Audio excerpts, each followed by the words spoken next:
안녕하세요. 오늘은 세금 관련 가짜 뉴스들의 진실을 낱낱이 파헤쳐 보겠습니다. 아이고, 큰일 났어요. 유튜브에서 봤는데 자식한테 용돈 50만 원만 보내줘도 세금 폭탄이 터진다는데 진짜예요? 얼마 전에 저희 동네 김씨 아저씨께서 급하게 전화를 주셨어요. 목소리가 얼마나 격앙되셨는지 정말 걱정을 많이 하고 계시는 게 느껴졌습니다. 그런데 말이 안 되잖아요. 부모가 자식 용돈 주는 게 무슨 죄가 되겠어요. 자식 키우느라 평생 고생하신 부모님들이 이제 와서 용돈 한 번 주는 것도 눈치를 봐야 한다는 게 말이 되겠습니까? 알고 보니 요즘 유튜브나 소셜미디어에 이런 가짜 정보들이 정말 많이 퍼져 있더라고요. 어르신들을 불안하게 만드는 이런 정보들이 하루가 멀다 하고 올라오고 있습니다. 국세청이 정말로 인공지능으로 우리 통장을 들여다보는지, 가족끼리 돈 보내면 정말 세금 폭탄이 터지는지, 그리고 어떤 경우에 조심해야 하는지 자세히 알려드릴 테니까 끝까지 들어보시기 바랍니다. 이번 영상이 도움이 되셨다면 구독 버튼도 부탁드립니다. 영상 마지막 부분에는 실생활에서 도움이 되는 팁들도 준비했으니 끝까지 시청해 주시기 바랍니다. 자, 바로 시작하도록 하겠습니다. 먼저 국세청 AI 감시 시스템의 진실을 파헤쳐 보겠습니다. 여러분, 혹시 이런 영상 제목 보신 적 있으세요? 국세청 AI가 내 통장 들여다본다. 50만 원 송금해도 세금 폭탄이 터진다. 이런 무시무시한 제목들 말이에요. 이런 제목만 봐도 가슴이 철렁하고 걱정이 앞서게 되잖아요. 그런데 여기서 잠깐, 정말 그럴까요? 과연 국세청이 우리 어르신들의 통장 하나하나를 다 들여다보고 있을까요? 국세청의 업무 프로세스를 보면 이건 완전히 거짓 정보입니다. 국세청은 개인들 간의 작은 현금 거래까지 들여다보기 위한 인공지능 시스템을 가동한 적이 없다고 명확히 밝혔어요. 이게 얼마나 다행인지 모르겠어요. 생각해보세요. 우리나라에 5천만 명이 넘는 사람들이 살고 있는데 매일매일 일어나는 모든 송금을 다 감시한다는 게 현실적으로 가능할까요? 하루에 얼마나 많은 거래가 일어나는데 그걸 다 확인한다는 게 말이 되겠어요? 그리고 그럴 필요도 없고요. 실제로는 어떻게 작동하는지 말씀드리겠습니다. 개인이 하루에 1,000만 원 이상의 현금을 입출금하는 경우에만, 그것도 이상한 패턴이 발견될 때만 분석 대상이 될 수 있어요. 1,000만 원이면 정말 큰 돈이잖아요. 우리가 일반적으로 하는 계좌 간 이체는 아예 대상이 아닙니다. 안심하셔도 됩니다. 그리고 또 하나 중요한 게 있어요. 국세청이 우리 금융 정보를 함부로 들여다볼 수 없다는 점입니다. 문제가 있다고 판단되는 자료만 금융정보분석원을 통해서 통보가 되는데, 이 자료도 무분별하게 조회할 수는 없고 탈세 혐의 검증 등 제한된 용도로만 엄격하게 활용하고 있다고 하니까요. 그럼 이제 가장 궁금한 부분을 말씀드릴게요. 가족끼리 돈 주고받으면 정말 세금을 내야 할까요? 이 부분이 제일 중요한 내용이니까 잘 들어보세요. 결론부터 말씀드리면 우리가 생각하는 것보다 훨씬 여유롭습니다. 정말 다행스럽게도 말이에요. 부모가 자녀에게 줄 수 있는 증여 공제 한도가 얼마인지 아세요? 무려 5천만 원입니다. 10년 동안 총 5천만 원까지는 세금 한 푼도 내지 않고 줄 수 있어요. 이게 얼마나 큰 금액인지 실감이 나시나요? 한번 계산해 볼까요? 5천만 원을 10년으로 나누면 연간 500만 원이에요. 이걸 또 12개월로 나누면 월 약 42만 원 정도가 됩니다. 즉, 매달 40만 원 정도씩 용돈을 주시는 건 전혀 문제가 되지 않는다는 뜻이에요. 얼마나 안심이 되는지 모르겠어요. 배우자 간에는 더더욱 여유로워요. 6억 원까지 증여세 없이 줄 수 있거든요. 6억 원이면 정말 어마어마한 금액이잖아요. 그러니까 남편이 아내한테, 아내가 남편한테 돈 보내는 걸로 걱정할 필요가 전혀 없다는 거예요. 여기서 또 하나 중요한 점을 말씀드리겠습니다. 이 한도는 누적으로 계산된다는 거예요. 예를 들어서 올해 자녀한테 1,000만 원을 주셨다면 앞으로 9년 동안 4천만 원을 더 주실 수 있다는 뜻입니다. 이렇게 유연하게 운용할 수 있으니까 훨씬 편리하죠. 이번에는 실제 사례로 알아보는 안전한 송금 방법들을 알려드리겠습니다. 구체적인 예를 들어서 설명해 드릴게요. 실제 생활에서 일어날 수 있는 상황들로 말씀드려야 이해가 쉬우실 테니까요. 박 할머니가 손자 대학 등록금으로 200만 원을 보내주셨다고 해봅시다. 손자가 대학에 들어갔는데 등록금이 부족해서 할머니가 도와주신 거예요. 이게 문제가 될까요? 전혀 문제 없습니다. 5천만 원 한도에 비하면 아주 작은 금액이거든요. 오히려 이런 게 가족의 정이고 사랑 아니겠어요? 또 다른 예로 말씀드릴게요. 이 할아버지가 아들한테 매달 30만 원씩 용돈을 보내준다고 해봅시다. 아들이 직장 생활하는데 조금 힘들까봐 용돈을 보내주시는 거예요. 1년이면 360만 원이에요. 이것도 전혀 문제 없습니다. 오히려 자식을 생각하는 부모 마음이 얼마나 고마운지 모르겠어요. 그런데 조심해야 할 경우도 있긴 해요. 만약 부모님이 자녀에게 한 번에 6천만 원을 보내주신다면 어떻게 될까요? 이때는 5천만 원을 넘는 1천만 원에 대해서만 증여세가 부과됩니다. 전체 금액에 세금이 붙는 게 아니라 초과분에만 세금이 붙는 거예요. 그러니까 너무 걱정하실 필요는 없어요. 여기서 하나 더 말씀드리고 싶은 게 있어요. 증여세율도 생각보다 높지 않아요. 1천만 원 초과분에 대해서는 10%의 세율이 적용되니까 위의 경우라면 1천만 원에 대해 100만 원의 세금이 나오는 거예요. 물론 세금은 없는 게 좋지만 그렇게 무서운 수준은 아니라는 뜻이죠. 그럼 국세청은 언제 우리 거래를 살펴볼까요? 이것도 정확히 알아두시면 마음이 편하실 거예요. 첫 번째로 탈세 혐의가 있는 경우입니다. 예를 들어 월급이 200만 원인 사람이 갑자기 3천만 원짜리 차를 샀다든지 소득에 비해 너무 큰 돈이 움직이거나 설명할 수 없는 자금 출처가 있을 때 조사를 시작해요. 하지만 이런 경우도 정말 의심스러운 상황에서만 일어나는 거예요. 두 번째로 금융정보분석원, 줄여서 FIU라고 하는데 여기서 의심스러운 거래라고 신고가 들어왔을 때입니다. 하지만 이것도 정말 큰 금액이거나 특별한 패턴을 보일 때만 해당해요. 예를 들어 하루에 여러 번 거래를 나누어서 하거나 밤늦은 시간에 계속 큰 돈을 옮긴다거나 하는 이상한 행동을 할 때 말이에요. 세 번째로 누군가가 신고를 했을 때예요. 하지만 단순히 가족 간 용돈 거래로는 이런 일이 생기지 않죠. 누가 부모가 자식한테 용돈 주는 걸 신고하겠어요? 말이 안 되잖아요. 네 번째로 상속이나 증여와 관련된 조사를 할 때입니다. 하지만 이것도 정말 큰 재산이 움직이거나 세금을 회피하려는 목적이 명확할 때만 해당돼요. 이렇게 보시면 알겠지만 우리가 일상적으로 하는 가족 간의 도움은 전혀 문제가 되지 않는다는 걸 알 수 있어요. 너무 걱정하지 마세요.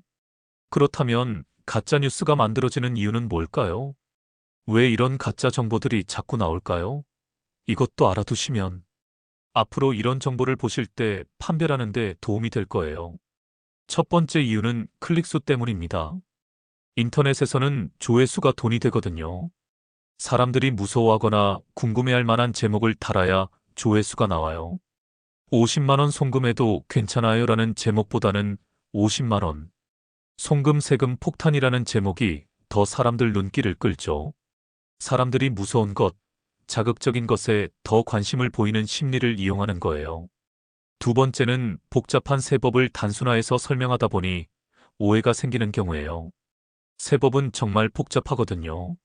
상황마다 다르고 예외사항도 많고 전문가도 헷갈릴 정도로 어려워요.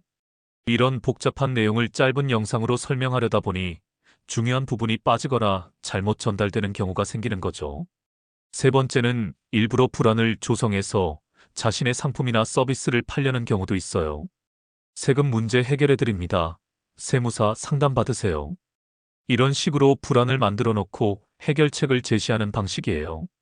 이런 건 정말 조심하셔야 해요. 네 번째는 단순한 실수인 경우도 있어요.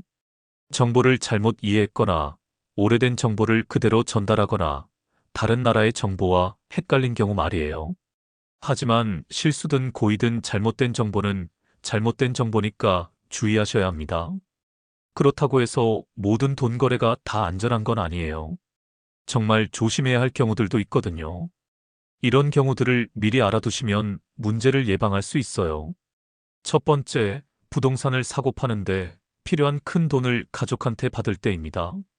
예를 들어 아들이 3억짜리 집을 사는데 1억을 부모님이 대신 내주시는 경우예요.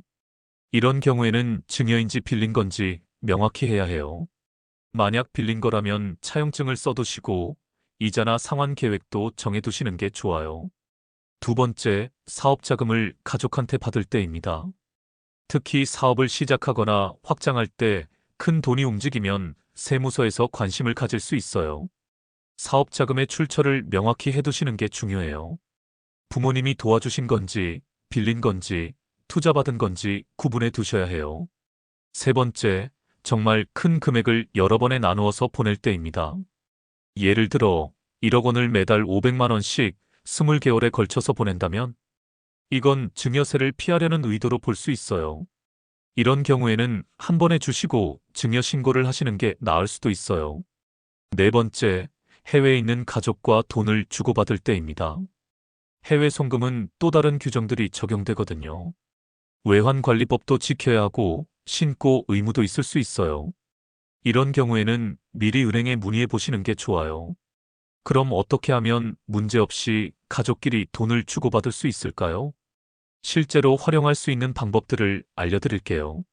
첫 번째, 적당한 금액을 주기적으로 보내세요. 매달 생활비나 용돈 정도는 전혀 문제 없어요. 상식적인 선에서 움직이시면 됩니다. 갑자기 큰 돈을 보내는 것보다는 조금씩 꾸준히 보내는 게 더 자연스러워 보여요. 두 번째, 큰 금액을 보낼 때는 이유를 명확히 해두세요. 예를 들어 결혼 축의금으로 500만 원, 아들 등록금 지원으로 300만 원, 어머니 병원비로 200만 원 이런 식으로요. 나중에 혹시라도 물어볼 때 명확하게 설명할 수 있거든요. 세 번째, 차용증을 적극 활용하세요. 만약 빌려주는 거라면 간단한 차용증이라도 써두는 게 좋아요. 꼭 복잡할 필요 없어요. 2025년 1월 1일에 아들 김철수에게 1,000만 원을 빌려주었고 2027년 12월 31일까지 갚기로 했다. 이 정도만 써도 충분해요. 네 번째, 금융기관을 통해서 거래하세요. 현금으로 직접 주는 것보다는 은행 계좌를 통해서 주는 게 나중에 증명하기도 쉽고 더 안전해요. 거래 내역이 다 남으니까요. 다섯 번째, 증여 신고를 적극 활용하세요. 한도를 넘는 큰 돈을 주실 때는 미리 증여 신고를 하시는 게 좋아요.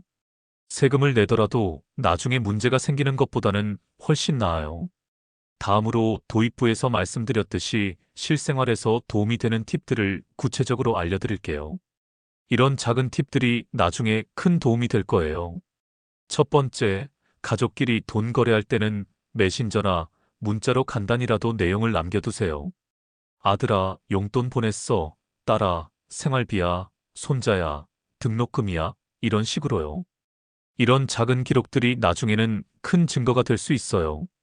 두 번째, 정기적으로 보내는 용돈이라면 매달 비슷한 날짜에 비슷한 금액으로 보내세요. 패턴이 일정하면 일상적인 거래라는 걸 보여줄 수 있거든요. 예를 들어 매달 5일에 30만 원씩 보낸다든지 하는 식으로 말이에요. 세 번째, 혹시 세무서에서 연락이 와도 당황하지 마세요. 정말 드문 일이지만 혹시라도 연락이 온다면 사실대로 설명하시면 돼요. 부모가 자식 용돈 준 거예요. 할머니가 손자 등록금 보내준 거예요. 이렇게 당당하게 말씀하시면 됩니다. 네 번째, 정말 확신이 안 서시면 국세상담센터 126번에 전화해서 물어보세요. 24시간 운영되고 친절하게 설명해 주실 거예요. 궁금한 게 있으면 혼자 끙끙 앓지 마시고 바로 전화해 보세요. 다섯 번째, 가족 회의를 통해서 미리 상의해 두세요. 큰 돈을 주고받을 일이 있다면 가족들과 미리 상의해서 방법을 정해 두시는 게 좋아요. 투명하게 처리하는 게 나중에 문제를 예방하는 길이에요. 그럼 앞으로 이런 세금 관련 정보를 접하실 때 어떻게 판별하시면 될까요? 이게 정말 중요한 부분이에요. 첫 번째, 너무 자극적인 제목의 정보는 의심해 보세요.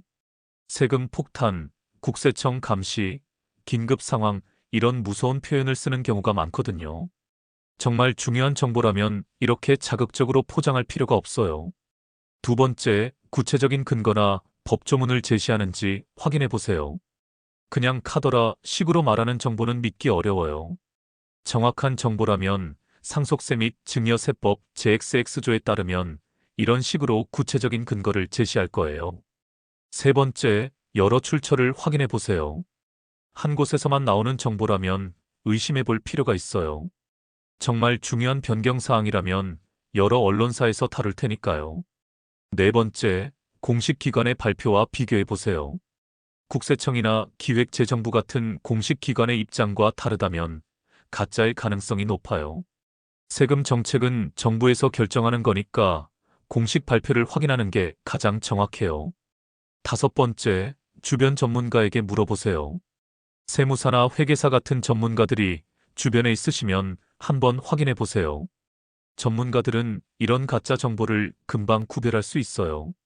나이별로, 상황별로 어떻게 대처하시면 좋을지에 대해서도 구체적으로 말씀드릴게요. 60대 이상 어르신들의 경우 자녀들에게 용돈이나 생활비를 보내주시는 일이 많으실 텐데요. 월 50만 원 이하 정도는 전혀 걱정하지 마세요. 1년에 600만 원 정도면 5천만 원 한도에 비해 여유가 많아요. 손자, 손녀들 교육비나 결혼 자금을 도와주실 때도 마찬가지예요.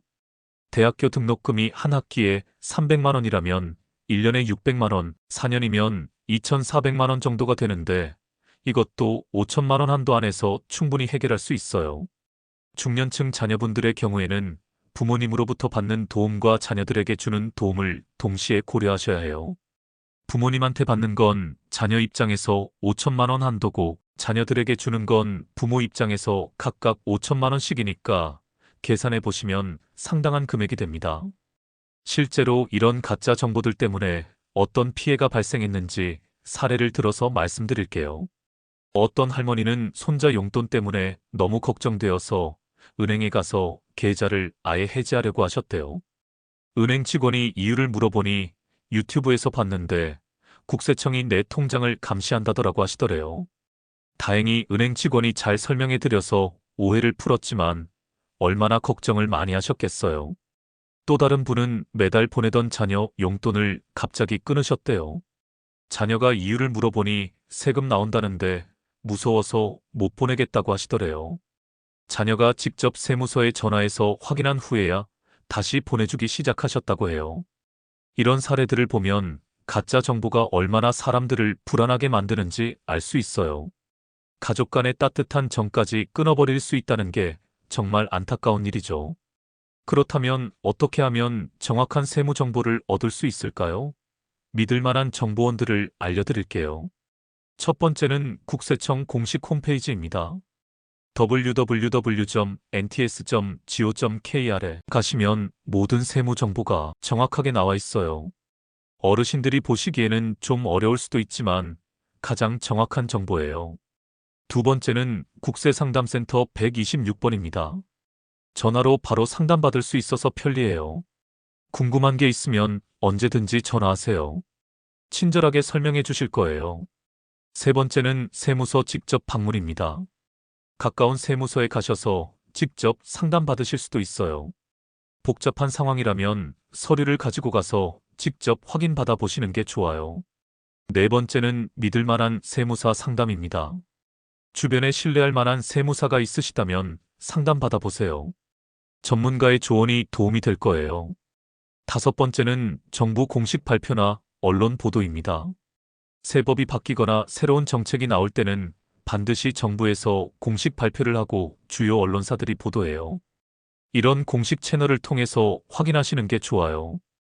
혹시라도 증여세가 나오는 경우를 대비해서 계산 방법도 알려드릴게요. 어려워 보이지만 실제로는 그렇게 복잡하지 않아요. 부모가 자녀에게 7천만 원을 주었다고 가정해 볼게요. 공제 한도가 5천만 원이니까 과세 대상 금액은 2천만 원이 됩니다. 이 2천만 원에 대해 세율을 적용하는데 1천만 원 이하는 10%, 1천만 원 초과분은 20%예요. 계산해 보면 첫 번째 1천만 원에 대해서는 100만 원, 두 번째 1천만 원에 대해서는 200만 원, 총 300만 원의 세금이 나와요. 7천만 원을 주고 300만 원의 세금을 내는 거니까 실질적으로는 4.3% 정도의 세율인 셈이죠. 이렇게 계산해 보면 생각보다 세금이 많이 나오지 않는다는 걸 알 수 있어요. 물론 세금은 없는 게 좋지만 그렇게 무서운 수준은 아니라는 거죠. 마지막으로 가족 간의 돈 거래를 할 때 지켜야 할 원칙들을 말씀드릴게요.